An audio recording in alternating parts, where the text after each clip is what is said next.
Howdy there, YouTube. Just was gonna do some improvements on my homemade wash plant, so I figured why not take you guys along for the ride. So this is how it's currently set up. It's using the weight of the motor stand to hold tension on the belt, which so far has worked, but it's not great. And this is a food grade barrel that's had a rod run through it. I'll show it from the other side in a second. This angle here of the trommel is really critical. If it's too steep of an angle, everything just falls out. You don't get any of the benefits of having it run through the screens and the holes. And if I were to do this again, I would not do the holes, I would just do the screen. And I had seen that at one of the gold conferences. And I love these flexible things. Are for machines. You can find the knockoff versions also, and they also work pretty good. And also, I've got these guys here, and these are real cheap off of eBay. I think they're like $1 or $2 a piece. And I have yet to really prove how well that works. But the concept of this thing is using the plate method that the old timers used to use. And so it drops onto a perforated plate there, a couple different size holes, and then drops into my sluice box. But these holes in this box, and this box is from a trash compactor. This has these ridges underneath. So what I did is I drilled the holes in this plate to correspond with these ridges. So these ridges then collect anything heavy, and it goes onto this smaller sluice, side sluice, that then drains into the main sluice, still on top of the grating here. And this is that gold hog mat, and I used a variety of the different types. And I'll run some water down this in a second to show you how that all works out. And I've got an earthenwork drainage ditch that goes down into my pond down there. You can see that I have in one of the other videos. So this is my stand. You walk up here, and then this is my currently how I feed it. This is for gravel, and this is for dirt with clay or mud. And I've got an emergency stop switch here, which is always a good idea just to have so that you can shut it off when you need to. Got my other nozzles here, and these are 3/4 inch here, but I've got a variety, and it really doesn't matter. But if you're going to buy them, just stick with one size. 1/2 inch or 3/4 would be fine. And it's really easy to work with, and once you've got it on, you can just, if you have a particular type of dirt, you can make it go through there more easily by just moving that stuff. And so here's my trommel inside. Like I said, I ran a bar through the middle here. I got some bearings and pillow blocks, and then I use those rod ends with all thread and carriage bolts. Some of them are carriage bolts, some of them are rod ends.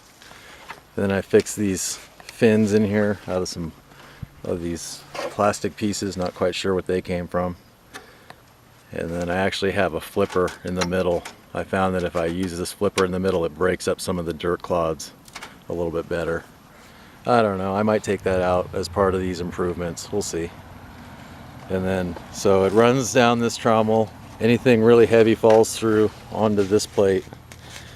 And then I have a large diameter hole here that will allow anything big to fall out onto this lower tray. And if anything should happen to have too much velocity, it'll hit this tray and fall back in. And so I got a bunch of spare parts down here that I can choose from. This was my first attempt at the trommel, and it was okay. It worked for a little while, but this is a much better setup. So I've got my plumbing is kind of haphazardly joined together right now. It's supposed to run off the pump that's down in the pond, but right now it's not working that way. I have to set up the motor. So I've got some just kind of garden hose set up here right now, and I'm missing a Y, so it won't be fully fully functional, I'll be missing these plate washers over here. So I might disconnect one and connect the other one, but this other one is more critical because it's these washers up here. So I'll crank some water on and turn the trommel back on, and we'll see what we're starting with. So here we got some water running. I just have it on just very low, just for kind of proof of concept and just make sure everything is working right. Nothing's leaking, none of my fittings are doing anything stupid. Oh, that looks good.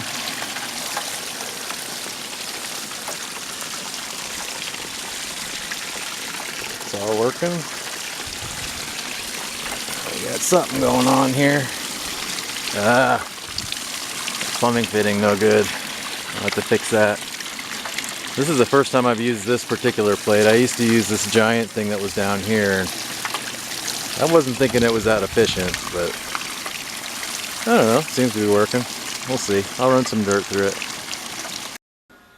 So I figured I'd just show you what I got from last season.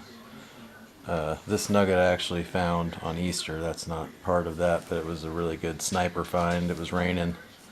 I found it in the creek bed. And this is a cool golden matrix that I found, and I might take you to that if I get enough views on this. I'll take you to that spot. I believe it fell out of their sluice system because that's really the only way that would have ended up there. So this is what I got last season. I'll put some alcohol in it after I weigh it here, and it's a good little bit. I wish I would have found more, but you know, you got to prospect before you can mine. So I figured I've got an empty vial here that I can tear it out. I'll put that on there. So that's 3 grams. 3 grams of gold is what I found all last season. And there's actually one piece in there that got dyed by some peroxide, but some of those little chunks have some quartz as well as the gold on it. So that's kind of neat. That's showing me that I'm getting close to where the gold's coming out of the hillside. Although I know where one spot is on this particular vein. I found a lot of these sulfurettes there also. I don't know if you're familiar with them, but these also contain gold if you get a whole bunch of them. And apparently over there in Calaveras County, they mined so many of these out that they went back and then reprocessed their pile of these and got a whole bunch of gold afterwards. So I'm going to throw some alcohol in here and show you a little bit, hopefully a little bit better. So here I've got a light here. I don't know if you can see it any better or not.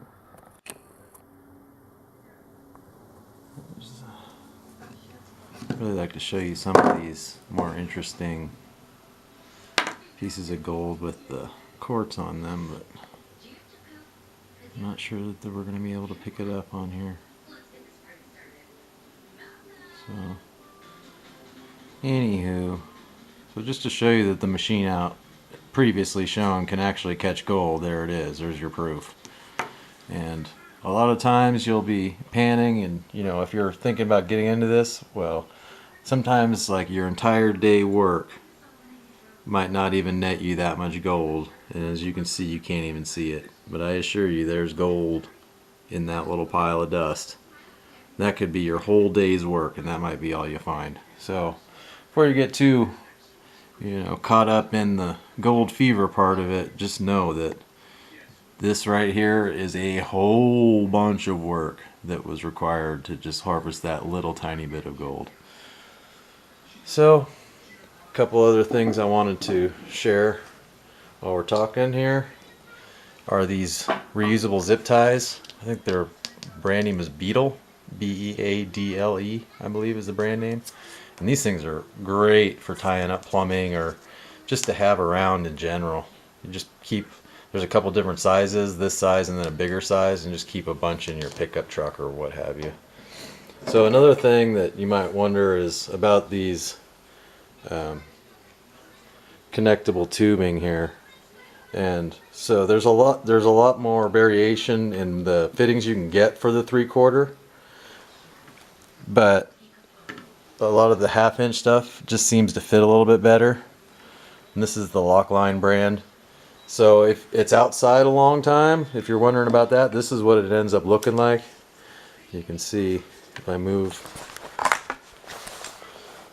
you can see there what the UV does to it over time. Still seals, just doesn't look the greatest. But if you get this black, this is for aquariums, I believe, Lockline. This stuff seems to last fine outside.